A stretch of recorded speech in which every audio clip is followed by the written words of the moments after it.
This next thing, the biggest X factor for this game, Alan. It could be Cooper Kupp, but we kind of know what to expect from him, right? Like nothing, in my opinion, is going to sway me away from Cooper Kupp having a big game. But what would you say is the biggest X factor for this bowl for you? The X factor, you kind of want to stay away from stars because X factor is meaning something that isn't being discussed enough, right? Yeah, but that have a huge influence on the game. And I have a feeling Joe Burrow is going to look at Darius Williams and be like, okay, I could target him, whether it's Chase, Higgins, or even Boyd. Teams have been picking on Darius Williams. And one thing I noticed with Darius Williams is he just does not like to jam wide receivers at the line of scrimmage. Like Ayuk was eating him up.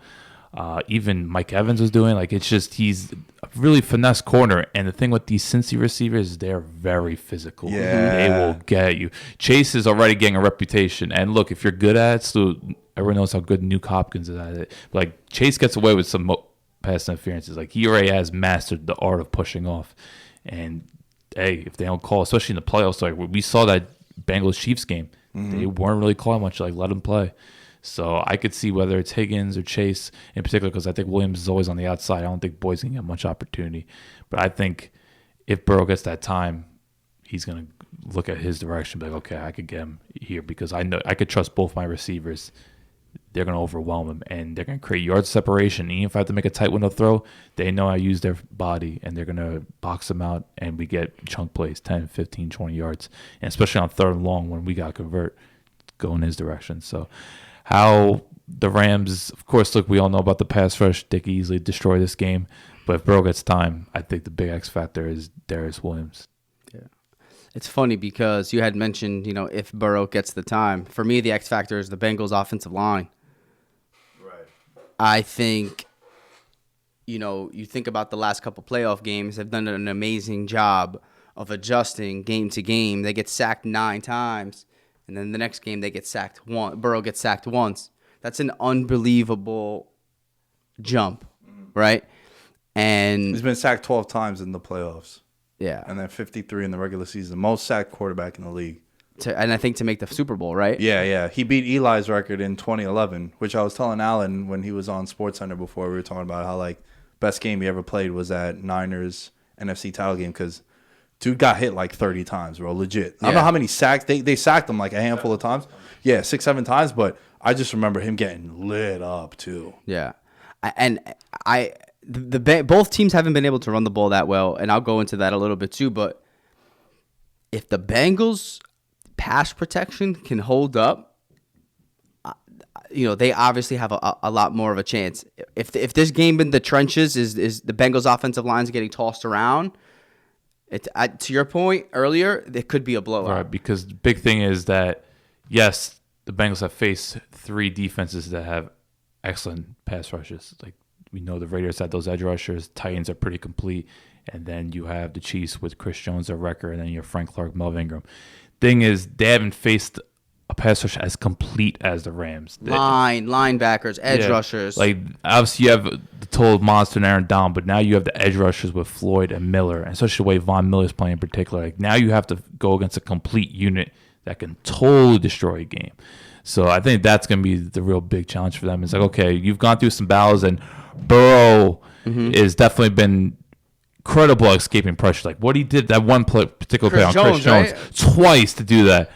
I don't think he's escaping Aaron. Those are the plays I don't think he's escaping Aaron Donald. And if he somehow does it, Von Miller, Leonard Floyd will be waiting because Leonard Floyd's very good at those cleanup sacks. So that's the big concern. It's okay, Burrow, as great as he is with his pocket movement and his feel for pressure. Oh, man.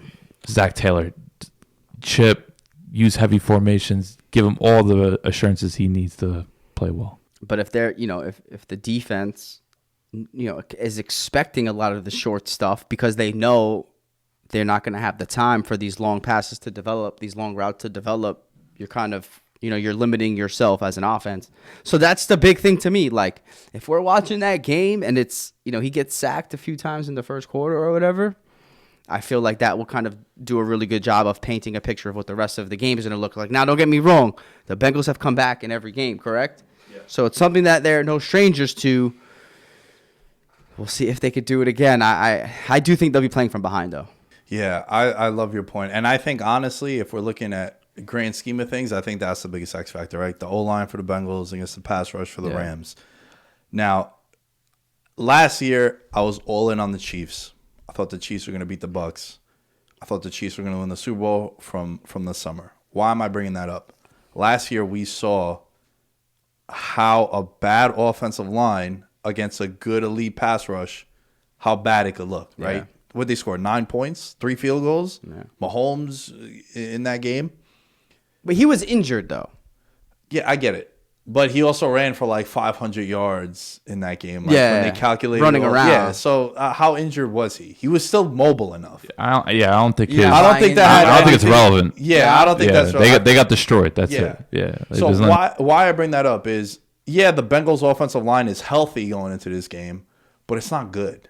It's been a liability all year. Season. So I learned from that Super Bowl that if you got a whack offensive line against an elite pass rush, shit might get ugly. That's why, to me, I think that's the biggest X factor. I agree with you.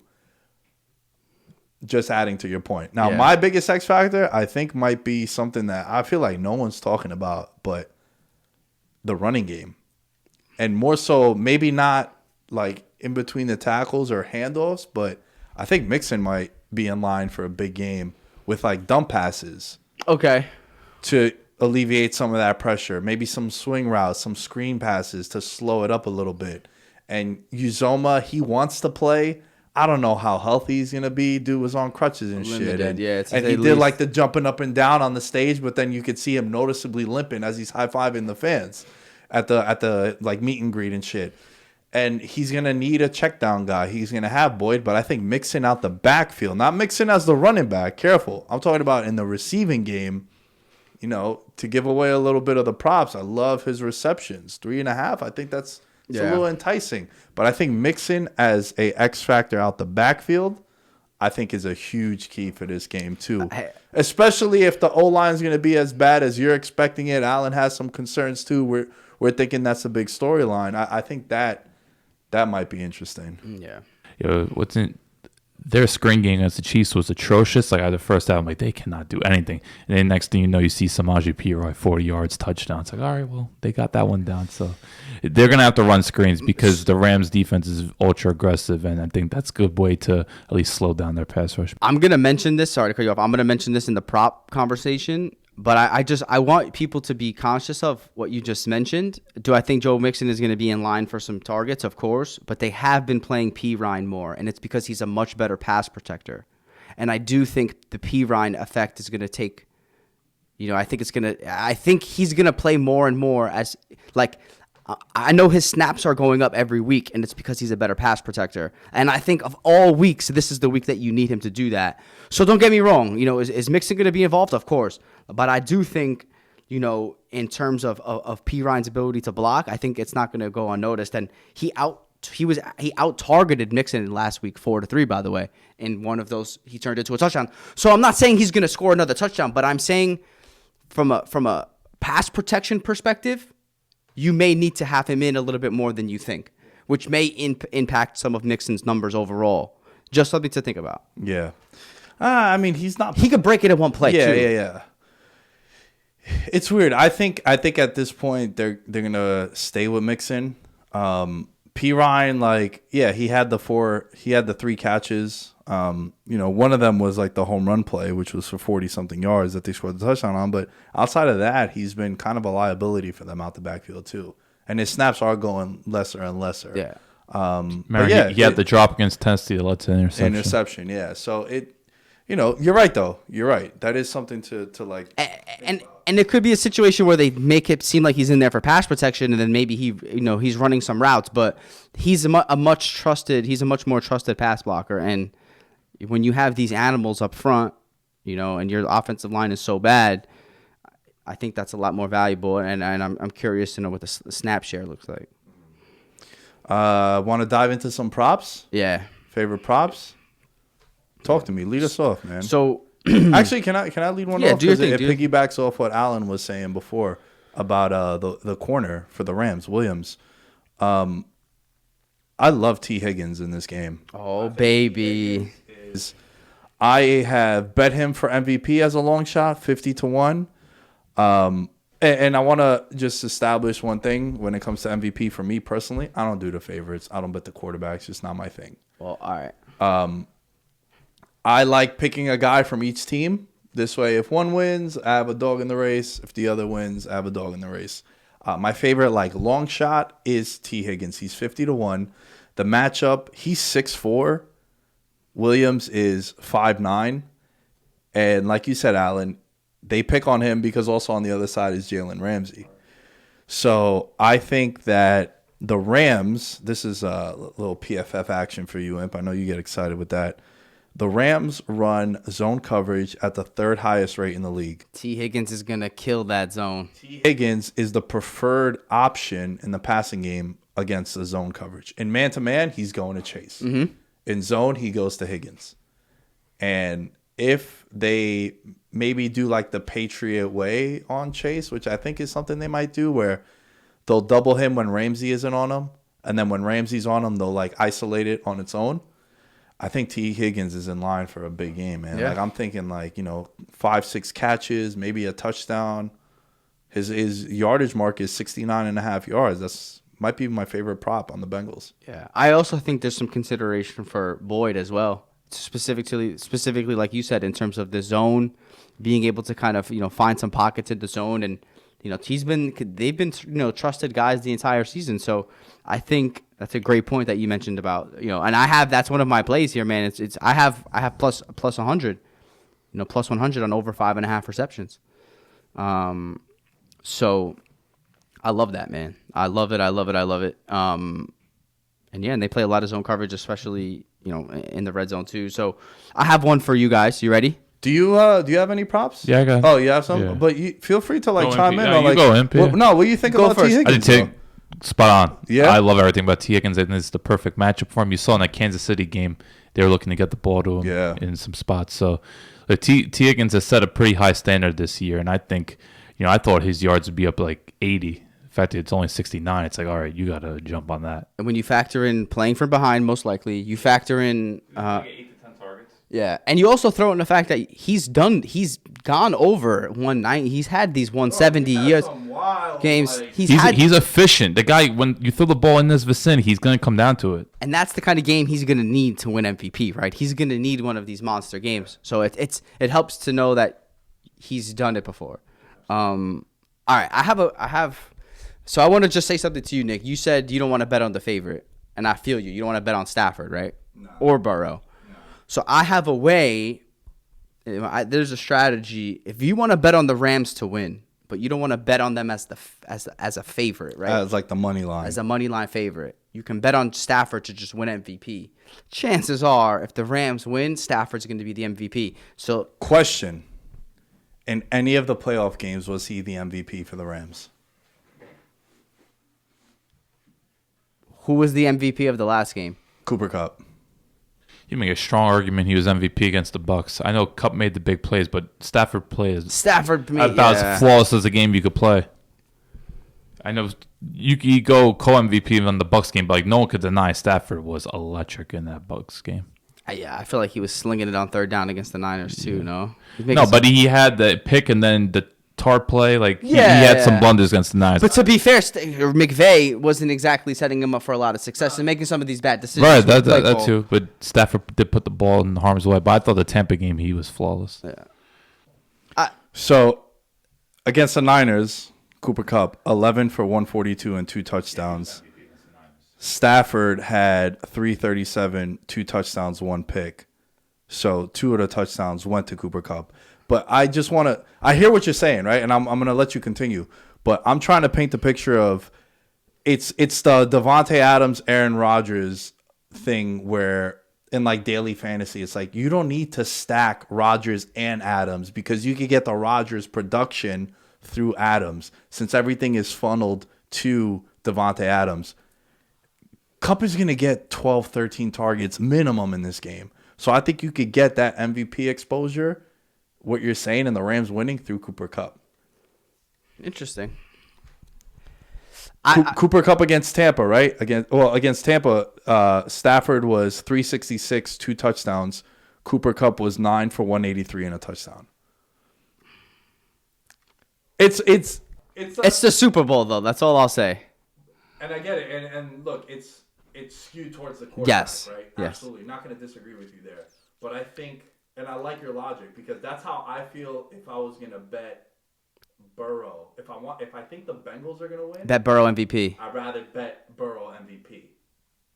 I think you need to hope for, if you're going to go Stafford, hope he throws a touchdown to Beckham or Jefferson or Blanton. I think Kupp could have 2 touchdowns. Depending on the yardage, Kupp could have 2 touchdowns, and they can still give it to Stafford. Don't forget, Mahomes won MVP, and we all know Darrell Williams should have won MVP. Yeah. So that's kind of just what I'm trying to say here is it's the legacy game. It's the storyline. It's Right. they brought him over. But don't you think it's just as much a legacy, the Cooper Kupp thing? Like, I was just painting the picture how people are saying he might have the greatest wide receiver season ever. And, like, Cooper Kupp he's already being hyped up. Like, this isn't Odell we're talking about. Like, if I was making this case for Odell, I feel you. But I think with Cooper Kupp, this is a different conversation for wide receiver. We'll see. So what was your thing? You were saying to get exposure. If you want to bet on the Rams to win and you don't want to pay up on the VIG on them being a favorite, yeah.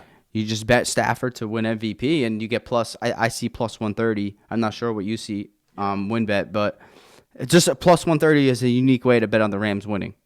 I have another one that's really unique too. Well, Alan, what kind of prop you got? I think this is a lock. OBJ's at over 63.5.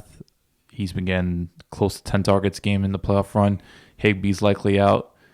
You just see the rapport with Stafford and Beckham. Like they're on fire on all cylinders right now. And I just think Beckham's going to find some space in that zone, wherever it may be. Like you saw in all these playoff games, like he's running slants, in-breaking routes, digs. Like he's not running these oversimplified routes. It's just very straight to the point. Like they're just like, okay, we know where you're effective at. We're gonna get you the ball in space. We're gonna use you in the middle of the field. And I just think against this zone, you could just get those chunk plays easy. So to me, Beckham, I would go over in a heartbeat. Yeah, I like that too, man. I think Beckham is just, coming off not career game, but coming off his best game in the playoffs ever, in the biggest spotlight, 9 for 113. Made several big catches too. Yeah, and he was making those catches even before. Like we talked about it, in the Ravens game, right? On the road, he makes the 4th down catch, and then he scores the touchdown there too. They go to him in the end zone.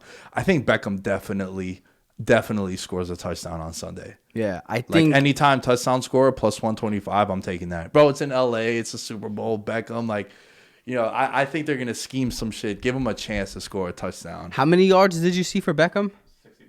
Yeah, I see 62.5, which is really interesting. Yeah, and Alan, I love where you're going. Just in terms of shout out to Props Cash, the Rams target distribution 73.5% go to their wide receivers, 14.6% of their targets go to the tight end. At this point, Higbee's not going to play, so Bland's pretty much just a check down secondary guy. So you got to think some of that target share goes back to the wide receiver group. Oh, absolutely. So And- I think and Jefferson's been banged up a little bit. yeah, and look, 70 receiving yards against Tampa, 113 against San Francisco. He's basically doubled his production, roughly doubled his production over the last 2 weeks. And you got yards on against Cincy. Like I know the defense has been resilient, but No. you could get chunk plays pretty easy against them. Bro, they're giving up 248 passing yards per game. That's 26th in the NFL. I like it a lot. And that's one of those bets, one of those prop bets where it's like, don't overthink it.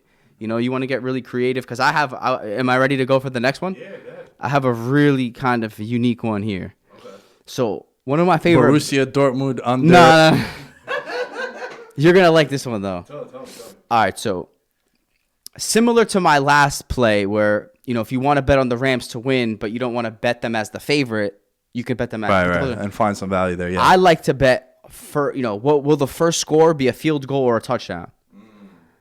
I like field goal. Teams are a little bit more conservative, right? McVay, I think. This is an excellent. Yeah, yo, I would lean more towards the Bengals though when it comes to conservative, but both coaches can be conservative. McVay, I think, is gonna take points early if he can, right? And I have more McPherson in a little bit, but I think its first score of the game is a field goal. But hear me out. If you bet it as is and you want to bet field goal, it's plus 140. If you want to bet that.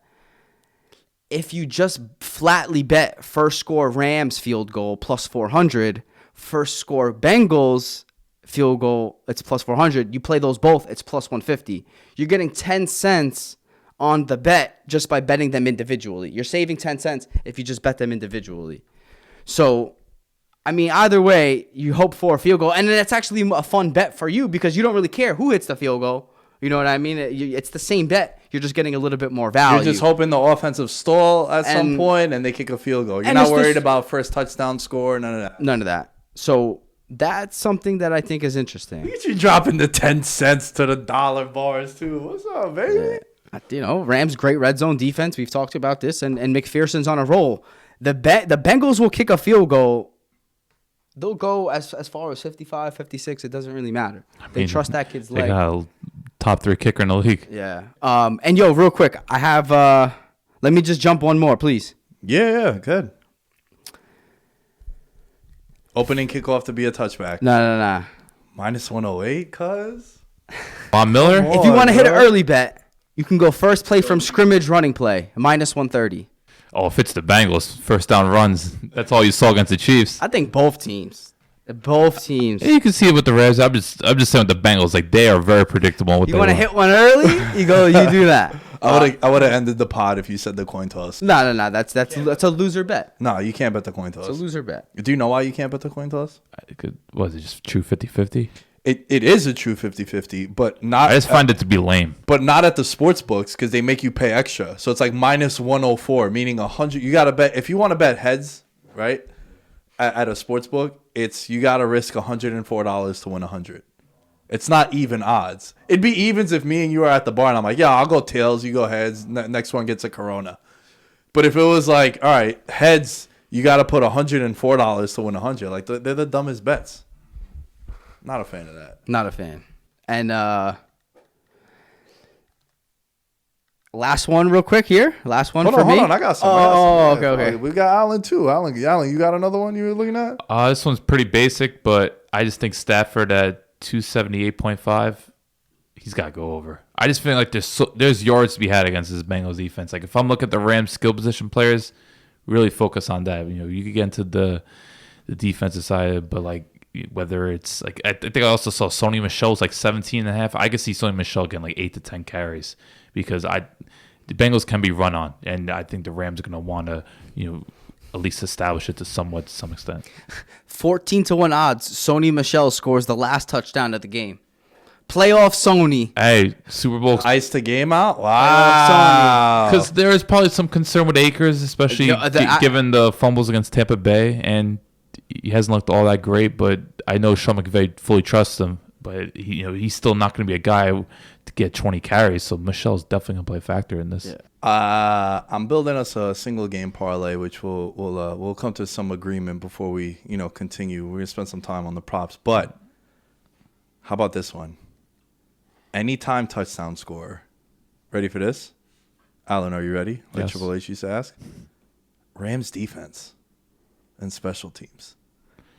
I just have this image of like Sack, fumble. Aaron Donald stripping. Burrow hasn't fumbled yet. He's taken so many hits. He has not fumbled in the playoffs. He threw an ugly interception against Kansas City, but besides that, he's protected the ball well. But Rams had those playmakers though. Rams defense and special teams to score a touchdown at any time in the game is plus 600. For it to be the first touchdown of the game, 29-1. It's tempting. I'm gonna have some sprinkles with first TD for Rams D. Look, it's a sucker bet. It's one of the dumbest bets. No professional bettors really make this because it's a losing proposition. Like you really have single digit odds in your favor for it to happen. First of all, you got to hope that your team wins the coin toss, right? Mm-hmm. If I take like if I take Kupp, Odell, and Rams defense, Rams defense, I would want them to lose the coin toss, but the Bengals get the ball, then I'm assed out, right? So one thing I like to do when I'm betting on first TD score is I like to have a dog on each side. So I'll take a flyer on a guy actually who I like, and I know it's kind of underwhelming because he's been kind of suspect the last couple of weeks, but 16-1 for Van Jefferson to be the first touchdown scorer of the game. I've already bet it Do you know he scored 4 times the first touchdown for the Rams this year? As many as Cooper Kupp has. Wow. He had like a mid-season run, I remember. So I think from a why not perspective, and also if you're going to bet someone to score the first touchdown in a game, you should also bet them to score the first touchdown for their team. Right. Because you could still hit that even if you don't hit first touchdown score for the game, if you follow. So, like, say I bet Van Jefferson to score the first touchdown, and then T. Higgins scores the first touchdown. Well, I still have life on that one for him to be the first TD score for the Rams. I guess my concern would be how many of those touchdowns did happen before Odell joined. Because I just feel like once Odell joined the Rams, Jefferson's just become like a decoy. Josh and Danny text me the same exact thing. They're like, yo, we love the logic behind it, but the same thing that you're saying. Like, how many of them were before we and also the Bengals defense, they'll allow yards. They only get beat deep. But how many? But Odell arrival and the Robert Woods injury happened roughly at the same time. Yeah, literally same time. Yeah. So I don't know. For me, just real quick, Van Jefferson, I'd look at longest reception over 17.5 yards. Well, that's a good one. Yeah, I mean, all his stuff is like his average depth of target, the A-dot, is very far downfield. So yeah, I hear you, and I'm with you in terms of early bomb or whatever the case is. I like that. That's interesting though. But to your point, how many of those happened before? It's bend don't break, right? Yeah, so that's how I would look at it. But no, I do like because he will get. They're going to draw something up for him. Yeah. Is it going to be early or... Yeah, like I even like him plus 300 to score a touchdown at some point in the game, too. I think is kind of interesting. Because McVay loves running those reverses and jet sweeps to all 3 of the receivers, so they're going to be involved then. Amp, you got any other ones? Yeah, I have a really good one. Okay. A really, really, really good one. I have a lock. You want to hear a lock? Give me a lock. I have a lock. This is a lock. Okay. You're going to have to lay a lot down, but it's a lock. Coin toss to be deferred. McVay's deferred every coin toss, and Taylor has deferred all but one, I think. In the 40 games that these two teams have played, 39 times the team that won the coin toss deferred. Do you know who the only team was that wanted the ball when they won the coin toss? The J.E. And they won that game. When they played the Mike Bengals. White. When they played the Bengals. So this coin toss to be deferred, minus 500. But chances are... That's a lock. If you got some money, throw that in there, and then you could cover some of these crazy bets that we're making. That's a lock, bro. That's easy. You said something earlier about McVay calling timeouts. Team to use their first timeout, Rams minus 130. You already know. Someone's going to be lined up wrong. Bro, remember we went to the Action Network live podcast? Yeah. One of the bets that I made that year was first penalty to be a false start. And it was like plus 380. And that's what it was, false start on the Rams. I mean, there's roughing the passer would be a good one. Ooh. Yo, imagine. I feel like it would be like for Burrow, though, they would call it. Maybe to make sure, like, yo, don't hit this kid. If he goes out, the game. Yeah. Because they're not really calling pass interference in the playoffs. So if you want to look at either roughing the passer or holding, because all Bengals will be holding. Holding is goody, too, bro. So I would say look at either holding or roughing the passer. Oh, man. Ready? Longest made field goal, Cincinnati, minus 115. There's questions about Gay's long ability. He missed a 47-yarder, right? Which is weird because, like, he made the Pro Bowl, too. Like, he's a good kicker. He had a little injury situation after the game. I wasn't sure about that. So he had, there's some questions there. Also, Rams are more likely to have deeper drives into the Bengals' territory. Would you agree or disagree? Better defense, right? They're more likely to have deeper drives. Yeah. McPherson, 12 of 14 of field goals over 50 yards this year. 36 points via field goals in the playoffs. He's perfect, 12 for 12 on field goals, 4 for 4 on extra points. I think the Bengals hit the longest field goal of the game. I that's probably one of my favorite bets. Longest field goal, Cincinnati. It's just always dicey with special teams. It's like you don't know how the game's gonna turn out. You don't know if it could be 2-3 possessions. I also feel like they're more likely to attempt like a 55-yard field goal. Sure, but my bad. But I also think that I worry about them playing from behind. Mm. You know, is it the third quarter? You know, and they're down 2 possessions, and it's one of these situations where instead of kicking the field goal, they go for it. But and then real quick, last one. Can you hold on to that one, Alan? Give me another one. Do you have another one? I really don't. You got one? It's all Do you have a gut feeling anyone else scores a touchdown? Give me a Bengal you think scores a touchdown. Because I'm looking at this single game parlay. We got 3 Rams and one Bengal. They do like using Mixon a lot. Like when you notice when they get in the red zone, they will run the ball. Yes. So and the Rams, they could get a little over. So one thing I think the Bengals look to capitalize on, the Rams could get very undisciplined. Rams have terrible linebackers too. Troy Reader, if 51's out there, teams will go after him. They don't play linebackers that often, right? Well, they got to play one of it. No, of course, but there's times when they're playing at like one linebacker period. So I could see like if the Bengals are able to get to the second level, particularly Mixon, who is great at breaking tackles, I could see mixing it because when they get in the red zone, it's like okay, we're gonna try to run the ball on first down. And, I could see Mixon breaking one because look, I know Higgins, Chase, those are popular picks, but I think Mixon's getting a little bit overlooked, and I like that. Yeah, I like that you mentioned that. Imp, what do you think about this parlay? Ready? Hit me with it. Plus 1738, right? It's basically 18 to 1 odds. Stafford over 281.5. Okay. T Higgins 69.5. Okay. Beckham over 62.5. Okay. Mixon anytime TD score. Odell anytime TD score. $25 wins you $435. Sounds good. And we don't need to worry about first TD score, Alan. Mm-hmm. Just anytime scores, Odell and Joe Mixon. You guys into co-signing this, and we put this up as the VM SGP, baby? Yes. Is it only if it gets boosted? Yeah, we gotta talk to some people, see if they can give it to us. To quote the great YG, "Scared money don't make no money." Let's go, baby. Fire it up, yo. What do you say if we throw Rams to score a defensive touchdown first in here too to break? Nah. Now what you need to do is you need to throw in third quarter over 9.5 points. Rams score the 4th most points in the third quarter. Burrow and Stafford rank 1st and 2nd in yards per attempt in the third quarter. Both teams are great at making adjustments.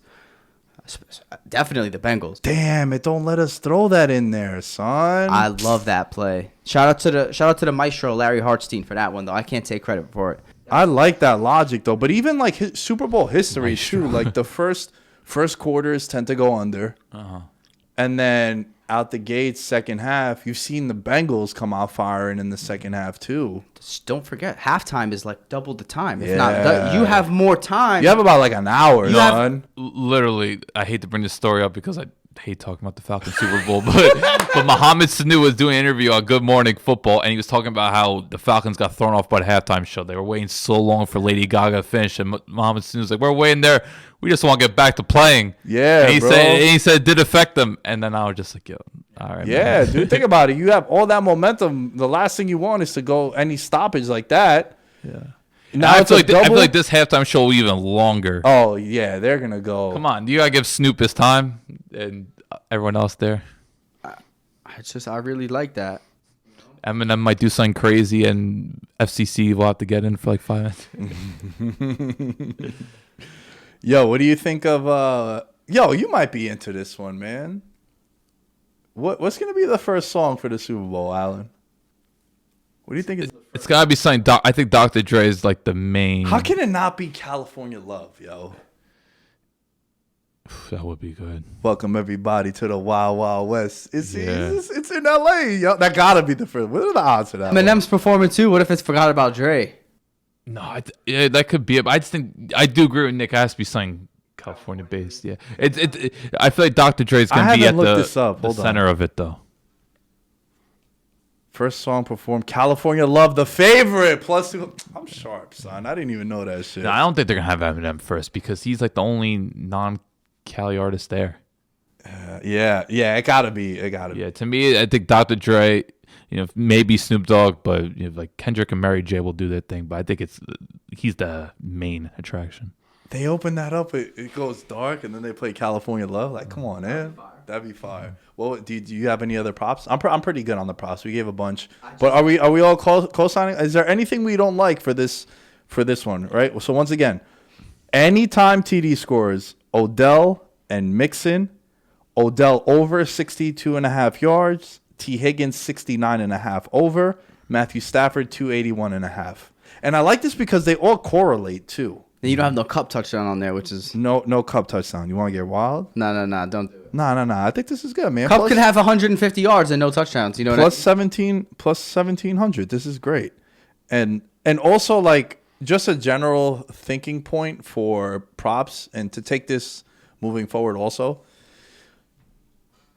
they tend to get more inflated as the days go on, right? You have 2 weeks to talk about yardage props and all that, and some of them have moved. Like Cooper Kupp's opened up at 102.5. Now it's like 106 in some places. That's a lot. Depending on how high it gets, you may want to go on. If you like a prop over, I'm talking about now it's too late. But if you like a prop over moving forward, bet that shit the moment it goes up. Yeah. If you like it under, like if you think T. Higgins is going to go under 69.5, wait until Sunday, because it might get up to 70.5. It might get up to 71. So the closer to kickoff we get to, if you like something under, wait. If you like something over, you should have been bet it. Casual bettors like to bet the over, so they have something to cheer for, and that's kind of the thought process around that. Bet that shit early. So we like this. I'm gonna bet this. Yep. We on board? I'm with it. Let's do it. Okay, let's get back into some more X's and O's. You good on the props, Imp? Yeah.